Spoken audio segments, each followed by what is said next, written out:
Hi, my name's Neil. I'm one of the ministers here. That's Mark 11, chapter 11, verses 1 to 21, Jesus' triumphal entry. Mark, if you read his gospel, does something several times in it. It's called a Markan sandwich, where he has the bread, same story at two ends, and then he has the meat, or if you're vegetarian, jam or cheese or Vegemite. Does anyone eat Vegemite anymore? I digress. You have the meat in the middle, which is the main story he wants you to get. So this is a classic Markan sandwich. Jesus enters, sees a fig tree that is out of season and not in fruit and curses it. And then after he's kicked off in the temple, he sees the tree again that has been cursed and it's withered. And what that story is saying is the temple is out of season and it's not bearing fruit, and Jesus is cheesed off with it. The central passage, the meat of the sandwich, reads like this in verses 15 to 19. On reaching Jerusalem, Jesus entered the temple courts and began driving out those who were buying and selling there. He overturned the tables of the money changers and the benches of those selling doves, and would not allow anyone to carry merchandise through the temple courts. And as he taught them, he said, "Is it not written, 'My house will be called a house of prayer for all the nations'? But you have made it a den of robbers." The chief priests and the teachers of the law heard this and began looking for a way to kill him, for they feared him, because the whole crowd was amazed at his teaching. When evening came, Jesus and his disciples went out of the city. In Jesus' day, the temple was cut into sections. The outer section was the Gentile worship area, where anyone who wasn't a Jew could come and worship. If you were a Jew, you could go into the next section, which was the female Jewish women's worshipping area. If you were a Jewish male, you could go into the male Jewish worshipping area. If you were a priest where the sacrifice were given, you could go into the priest's area. And if you were the high priest, and each priest had a chance to have this once in their lifetime for 1 year, you could go into the Holy of Holies. And you could only go into the Holy of Holies once a year. You remember on the crucifixion when the curtain is torn in two from top to bottom and they see into the Holy of Holies? This curtain was so heavy that it took 6 priests to move it from each side. It is massive. And the high priest could go in there one day of the year, on the Day of Atonement, the Day of At-One-ment, where the high priest would go in and pray to God for the people that God had forgiven them, and would thank God that God had forgiven them. And the high priest would go in with incense so that God didn't see them. And they would have a rope tied around one of their ankles so that if they died while they were in there praying, the other priests would pull them out so that no one else went in there. Can you imagine standing there? Well, he's been in there 24 hours, 10 minutes now, Jeff has. Do you think we should pull him out, or do you think we've been really bad this year and he's having to pray a bit longer? There were definite sections in the temple where you could and couldn't go. The temple was not like many of our churches now. Amy Jill Levine, a theologian who is Jewish, said it was a tourist attraction, especially during the pilgrimage festivals, which this was one of. It was very crowded and it was noisy. The noise was loud and boisterous, and because it was Passover, people were happy because they were celebrating the Feast of Freedom. For many, it was one of the few opportunities to celebrate by eating meat rather than just fish. The temple was 12 football pitches long. So our church from here to the back isn't even half a football pitch long. So the temple is probably 30 times the length of our church building. So if you stand here and go that way 30 times this, you're a long way away. It's massive. You're down on the Hadlow Road and even further. You're probably in Aldi in the frozen food aisle, which may be where they killed the animals, for all we know. Jesus didn't stop all trading on this day when he was in there. How could he have done that in a place that was 30 times the length of where we are? He would have broken it up in the area in which he was. It was a prophetic, symbolic action of God is not pleased with the way we are worshipping him.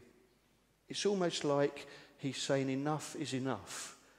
And the religious leaders respond in turn and say enough is enough. We need to get rid of this guy now. He's touched us around the edges of our religion with his miracles and his teaching and his healing on the Sabbath. But he's now in our place, our church, where we've been long-standing members, where we are pillars of the community. So we need to sort him out. Jesus risks anger in the temple because the temple had police in it as well. People who were there to make sure that you behaved in the right way. Jesus had come in and scouted out the temple the day before, and he decided that he was going to purify it on this day. That would have got up the priests' noses because they were the only ones that were allowed to purify the temple. We do that after the Passover, Jesus. When all the riffraff and the crowds have gone home, then we get it back ship-shape and orderly. Don't you go around now doing our job. Get back in your box or we will put you in one. Jesus gets angry. Maybe you're new to Jesus and you thought, I thought he was just all fluffy and cuddly and, this isn't the kind of Jesus I thought there was. There were times in Scripture when Jesus got angry. I don't think Jesus got angry for the reasons I'm going to share with you now. I don't think he got angry because the traders were cheating people. The people wouldn't have allowed that to happen. They would have said, we are getting done over by the Roman authorities already, so don't you try and screw us over as well. We want to worship God, so we're not going to let you cheat us. I don't think Jesus got angry because he hated the temple. Jesus loved the temple. He went there every year from when he was a small boy for all the big celebrations.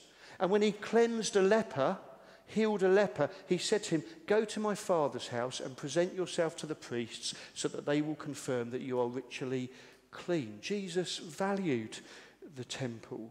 And I don't think Jesus opposed the purity laws as well. Think of that leper again. Go and do what you know you should do according to our Jewish customs. And I don't think Jesus got angry because the Gentiles weren't allowed into the temple. They were allowed in. A lot of the stalls would have actually been on the streets before you got to the temple, so that the Gentile temple area was an area where you could worship. But those non-Gen Jews had to accept that they could only go so far. It was like me when I went to the Vatican in Rome. I didn't go there to see the Pope. I wasn't invited. I was a tourist and I had on shorts and I got to a certain place and the guards with their spears and their shiny helmets on, when I went to go in, went, ah! And stopped. I made them do it twice. I went, ah! Again, I thought if I do it again, they're really going to go for me. But I've proved that they don't want me to go in there, because to go in there, according to their customs, you had to wear long trousers. There are places that you could and couldn't go. So why did Jesus get angry? What was he angry about? He says the temple is meant to be a house of prayer for all the nations. He was quoting Isaiah 56 verses 6 and 7 as he stood in the court of the Gentiles. And foreigners who bind themselves to the Lord to minister to him, to love the name of the Lord and to be his servants, all who keep the Sabbath without desecrating it and who hold fast to my covenant, these I will bring to my holy mountain, that is the temple, and give them joy in my house of prayer. Their burnt offerings and sacrifices will be accepted on my altar, for my house will be called a house of prayer for all the nations. The temple was meant to be a magnetic place, a place where you wanted to go. In the last couple of months, I've had two individuals who don't go to church who've said to me when coming to services here, it was a happy place. And the other ones say, I couldn't help but start dancing in the candlelight service. I just didn't think church was like this. They're surprised. Real community creates inclusivity and accessibility for the people who are furthest out, for those on the edges, not just for the person who's closest in, not just accessible for the person that's been there 4 decades, not just accessible for the person who thinks they're a pillar of the church, not just accessible for the person who's first on the membership church roll, accessible for the person who's walked in on the first time and doesn't know anything about Jesus, but just senses that maybe God loves them. In worship, that's where we should be most concerned about those who are outside. We need to ditch the idea that when we come and worship together, it's just me and Jesus, and I can forget everyone else, dim the lights, let me have my moment with God. This, now, should be the moment when we are looking for the person we don't know. When our eye is alert for the person who doesn't know where the loos are. When our ears are alert for the person who doesn't know at the end where you go to get coffee. It's over there, by the way, and it's fantastic. Now, right now, is the moment when we pause before we go to talk to our friends and say, who's standing on their own looking like a lemon? Maybe I just go and say hi to them first. Because the temple was a house of prayer for everyone. For all nations. Richard F. Lovelace says, many worship services are monuments to the spiritual self-centeredness of local churches. Ouch. Jesus' concern isn't the temple in itself, but the attitude of the people who are coming in. The insiders, the Jews, those who live in Jerusalem all year round and think this is our temple. You tourists can take a back seat. Because their attitude is, those on the inside, is that they have made the temple a den of robbers, says Jesus. It couldn't be a house of prayer for all the nations because it had been made a den of robbers. Jesus there is quoting Jeremiah 7:11. Has this house, which bears my name, says God, become a den of robbers to you? But I've been watching, declares the Lord. I didn't get this because I'm a bit slow, but the den of robbers, that isn't where you go to do your robbing, your thieving. Den literally means cave, and that's where you go as the robbers after you've done your robbing. You do your robbing and thieving, and then you go back to your safe place and you pretend that everything's all right. And you say, actually, it's fine for us to be thieves. Because the context of that verse that Jesus quotes is this. In Jeremiah, will you steal and murder, commit adultery and perjury, burn incense to Baal, that's a foreign god, and follow other gods you have not known, and then come and stand before me in this house which bears my name and say, we are safe to do all these detestable things. One writer says, some people in Jeremiah's time and at the time of Jesus and today take divine mercy for granted and see worship as an opportunity to show off new clothes rather than recommit to clothing the naked. The present-day comparison to what Jeremiah and Jesus condemned is easy to make. The church member sins during the work week, either by doing what is wrong or by failing to do what is right. Then on Sunday morning, this same individual, perhaps convinced of personal righteousness, heartily sings the hymns, happily shakes the hands of others, and generally puts a $50 bill in the collection plate. That makes the church a den of robbers, a cave of sinners. It becomes a safe place for those who are not truly repentant and who do not truly follow what Jesus asks. The church becomes a place of showboating, not of fishing for people. She's not saying there that we have to be perfect or have it all together before we come to worship. What she and I will think what Jesus is saying is we should be repentant before we come. Acknowledging that we're not perfect. Acknowledging the fact that this isn't our church, it's God's. And then we come with an honest, humble, contrite heart. If you're like me, how often do you bluster into church and sit down and just get on with it? Rather than pause on a Sunday morning and say, God, thank you that I'm forgiven. I'm so sorry for all the dumb and sinful things I've done this week, and I thank you that I stand right before you because of what Jesus has done. So I go to the service this morning, not in my own strength, not because of how much I know or how well behaved I've been, but I go because of Jesus. And I go because of the Jesus who looked out for the people on the fringes as well as the people at the centre and welcomed them in. Jesus got angry because those who knew better treated the place of worship poorly. When is anger right? Not when it's wrath or wrath, depending on where you come from, which is one of the 7 deadly sins. Wrath is an anger that is out of control. It's rage, it's hate, it's a desire for revenge. I want to get even with you and then some. Righteous anger seeks restitution rather than revenge. It seeks correction and a way forward together. We should be angry about injustice. We should be angry that 4 gunmen killed 133 people and counting in Moscow yesterday.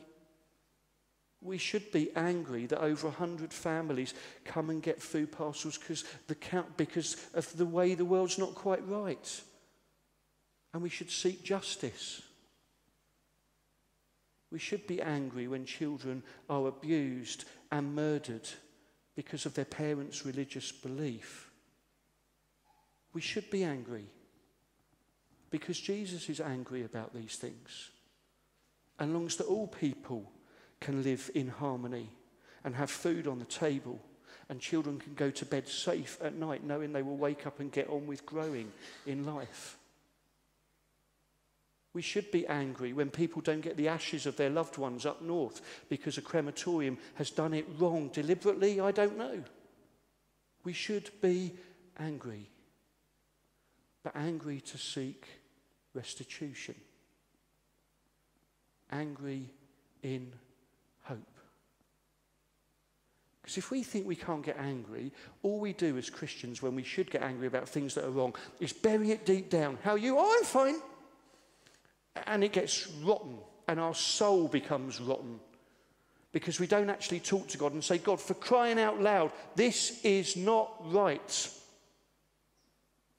So there are some things in your life at the moment that you should be angry about. Not wrath, not revenge, but God, this needs to be made right. This should be turned around. And I'm going to stand up for it. Like these people that took risks for their faith did. All of them at some time, even Corrie ten Boom, look how cuddly and lovely she is, will have got angry in a righteous way. Jesus got angry, but in surprising places. He didn't get angry when they brought the woman caught in adultery to him. He just set that straight. He didn't get angry at the kangaroo court when he was betrayed on Maundy Thursday.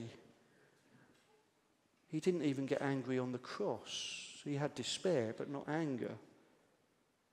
He got angry in the temple when everyone else thought it was great. And he said, hang on a minute.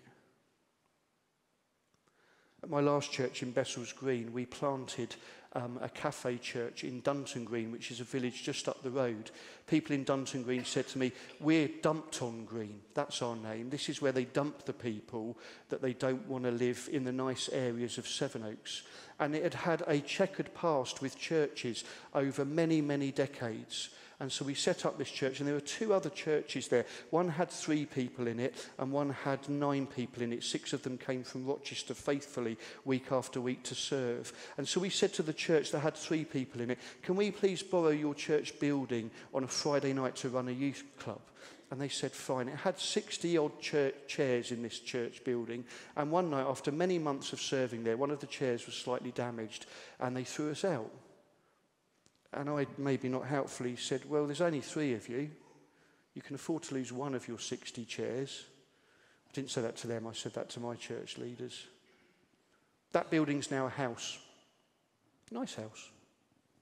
Got a family in it. All generations. The other church, the people said, we can't keep coming from Rochester now. We've done it for so many years. We're going to close it down. So we went to their denomination and we said, can we please rent this church off you or give it to us for free for kingdom work? They sold it for flats. Got a lot of money for it in Dumpton Green. Council built a new community centre and they welcomed us in. Let us do what we wanted. There's now no church in that village. Not one. For local people to go to. Amy Jill Levine said, are churches today houses of prayer for all people, or are they just for people who look like us, walk like us, and talk like us? Church should be for the people on the fringes, and that's why Jesus turned the tables over with the animals that they were selling, maybe some sharks in there and a duck in there and all of the coins, and he said, enough. It's a house of prayer for all the nations. There's a coach down at Tonbridge Angels where our children are picking up eggs at the moment. And he told me of a really bad illness that he had him in hospital for months. He wasn't meant to survive, and by some miracle he did. And he came out and he said to his wife, I want to go to that church over the road. It was within spitting distance of where they lived. And she said, I'm not going, but I'll walk you to the door and I'll pick you up afterwards. He looked ill, and he went in and he sat down at the back because he didn't have the strength to go in any further. And he caught his breath, and a couple came in and said to him, excuse me, we sit there. And he said to me in the rain one November about 11 years ago, Neil, I'm never going in a church again. I respect you, but not church. About 5 years later, after he'd got the sack because we got relegated, he came to see me at a friendly match.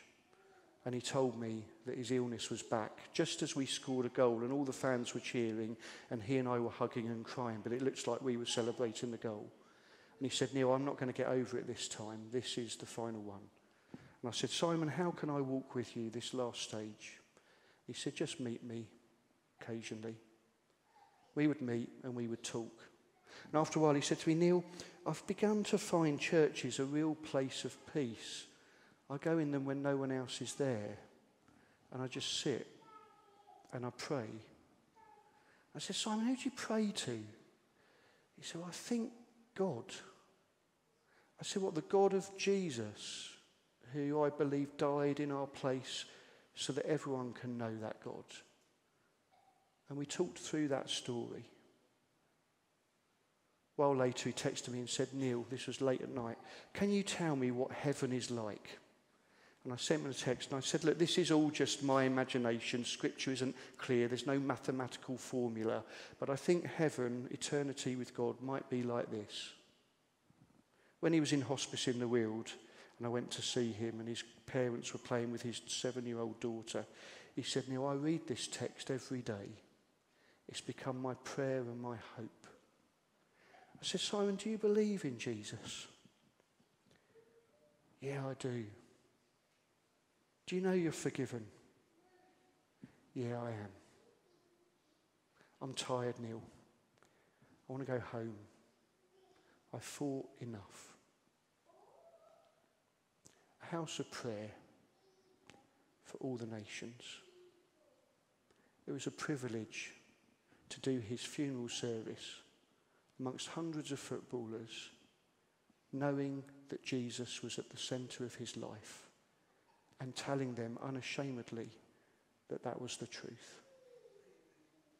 I hope Jesus never has to do that in here. This is a great church where I think you model welcoming those on the fringes really well. I'm so thankful for it. And I think if Simon had come in here 11 years ago, not one of you would have asked him to move. You'd have sat with him and chatted with him and asked him about his life. And that's why I'm privileged to be a part of you, because you are blimmin' amazing in so many ways. And I thank you sincerely.